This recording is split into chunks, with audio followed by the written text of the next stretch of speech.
इसके फायदे नुकसान तो कोई है ही नहीं। और उसमें जो मेन मुद्दा जो निकल के आया था शुरुआत में जो बात आ रही थी, बाकी और गांव में भी जो चर्चा चल रही है तो वो भी आ रही है, उसमें भी थोड़ा सा संज्ञान में लाएंगे सबको।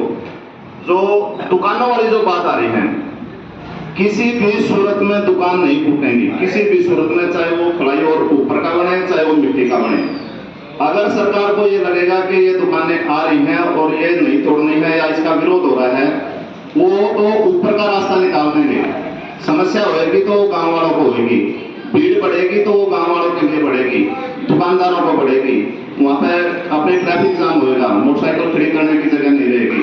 उनको समस्या नहीं है, उनको तो आवागमन चाहिए, वो ऊपर को कर देंगे। कहाँ खड़ा करेंगे? अगर पिलर वाला पुल बनेगा तो उसको साधन खड़ा करने की भी जगह है, दुकानदार को भी आराम है, और भी बहुत सारे इसकी सुविधा है जो बार बार सारे भाइयों ने बताई है। इसमें एक छोटी सी और बात आ रही है जो चर्चा में चल रही है, जो कमेटी बन रही है। सिर्फ कमेटी का काम नहीं है, पहले तो मैं कमेटी को धन्यवाद देना कर चाहूंगा। इतना बड़ा मुद्दा था, इन्होंने एकजुट होकर के पूरे गांव के संज्ञान में डाला। धीरे धीरे आदमी इकट्ठे हुए, ये प्रशासन से मिले, शासन से मिले, यहाँ भी 2 बार पंचायत की बीच बीच में मीटिंग होती रही, बाबा जी के मंदिर पर भी कई बार मीटिंग हुई, हम भी उसमें शरीक हुए, बहुत सारी डिस्कशन हुई। उसके बाद ये अपने लेवल पर तो काम कर रहे थे, अब पूरे गांव में भी ये जानकारी होनी जरूरी है कि सबका मत क्या है, इसलिए ये बड़ी पंचायत रखी है। पिछली जो मीटिंग हुई थी मंदिर में तो बात आ रही थी कि ये सिर्फ न्योठे का समस्या नहीं है, ये समस्या आसपास के गांव की भी है, जो कि हकीकत है। हम क्यों ना 12 की पंचायत रख दें? नहीं, जब तक हम खुद नहीं जाएंगे तो दूसरे का सारा कैसे दे पाएंगे?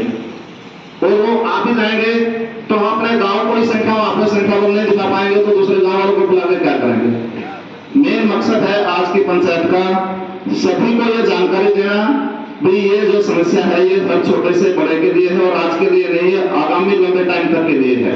तो इसका समाधान हम अगुवाई करेंगे, बाकी आजू बाजू के गांव हमारे साथ जुड़ेंगे, किसी भी गांव को जोड़ लो वो जुड़ेंगे। अब मुद्दा जो आ रहा है कि जो 2-3 बातें आ रही थी, जो कमेटी बन रही है, चर्चा चलती है, जो एक आध बार आई है नॉलेज में, भाई आगे तो चले जाएंगे, पता लगा कमेटी के बंदे इधर उधर खिसक जाएंगे या कोई तालमेल बन जाएगा, किसी से मिली भगत हो जाएगी, पता लगा गांव खड़ा रह जाएगा और कमेटी फिसल जाएगी। भाई ऐसा कुछ नहीं है, जो कमेटी बनी है वो बड़ी ही एक सामान्य है और विश्वसनीय है। उसके बाद भी अगर किसी को लगे भी ऐसा हो सकता है तो उसमें भी तब्दीली कर सकते हैं, जो उसमें आप लोगों को लगे कि इसको नहीं, इसको इसको नहीं, इसको जोड़ा घटाया जा सकता है। दूसरी बात एक और संज्ञान में आ रही थी, भी ये तो उस साइड वालों को ही यूज होगा, कदे उस तरह उससे पाथ लाग जा, कदे उस तरह डांगर बांध लाग जा। भाई वो तो हो सकता है जिसके सामने है वो यूज करेगा, लेकिन कोई भी है तो गाना में भी उसका फायदा है। मेरा अगर घर दूसरी साइड है, अगर साल में मेरे को एक दिन भी उसका फायदा मिल गया तो बहुत मिल गया। वो हर किसी को फायदे के लिए है, उसका नुकसान कहीं से किसी को भी नहीं है तो सिर्फ फायदा है, किसी को थोड़ा है, किसी को बहुत ज्यादा है, लेकिन फायदा सबको है। तो मेरे को एक निवेदन है कि सारे संगठित रहें, एकजुट रहें, आगे की प्रक्रिया क्या होगी उस पर निर्णय लें। और एक कुछ दिन पहले चिट्ठी आई थी राजकुमार जी, पंचायत के नाम जो चिट्ठी आई थी, क्या हमने उसका जवाब भेज दिया है? जवाब भेज दिया है। तो ये कमेटी की जिम्मेवारी है और कमेटी टाइम टाइम पे डिसीजन लेती रहे और साथ साथ में गांव को अवगत कराते हुए जहां जरूरत पड़ेगी गांव आप लोगों के साथ है।